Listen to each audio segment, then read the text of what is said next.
On behalf of Whitestone, the Masonic and Eastern Star community, the Children's Homes, the Masonic Home for Children at Oxford, and the Grand Lodge of North Carolina, and the Grand Chapter of Eastern Star of North Carolina, we want to welcome you to North Carolina, Greensboro, for the 85th meeting for the Masonic Communities and Services Association.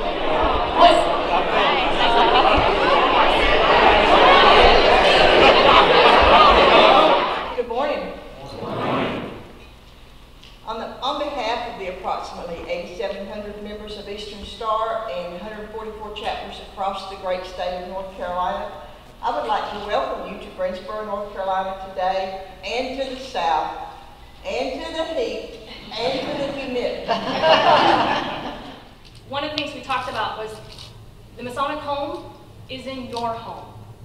It is in your community. So if you are living in your home and you're being touched by any of our outreach programs, Masonic home is in your home. It's in Branson, Missouri. We don't have a facility, but we're helping a widow stay in the facility there. So that project was very successful, and after realizing more in savings, we originally thought we would save about $30,000 to $40,000 a year. It's ended up that we save more like $50,000 to $60,000 a year from the solar project. Ask me how I am. How are you? Well, at least I'm on this side of the River Jordan. Ask me how I am. How are you? I'm here.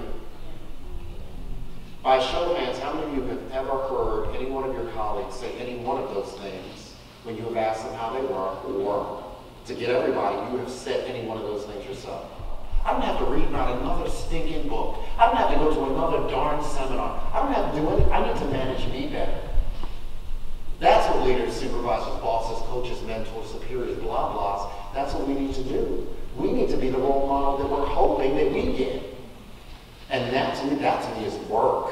That's a lot of work. Last one, be world, last one, be world.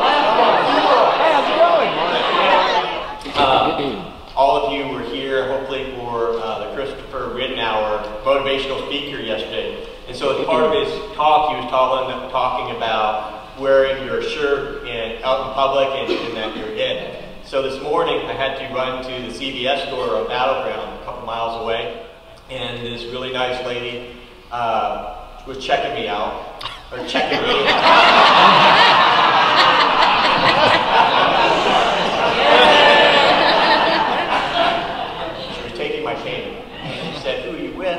Whitestone, we're here in town, and then I said, well, we've got this conference, we've got 100 people from all across the state, and so we were going back and forth, and finally I paid, and I said, well, have a good one, and as I was walking out, she said, this was a great way to start the day. So let's do two things. Let's not have them come to the emergency room, let's send them to a skilled nursing facility. So what they're doing is they're building these large skilled nursing facilities. If you don't have an admission, you don't have a readmission, right? How are we going to market to these boomers? I'm sure you've seen all the commercials with is it Rolling Stones or music and those things? They don't appeal. People are saying, you know, like, look at retirement. You know, they have brochures saying retirement on them. Ah, that's a bad word. It's a dirty word for boomers. It's better to say, plan for the time of your life. Think of how different that is. Plan for the time of your life.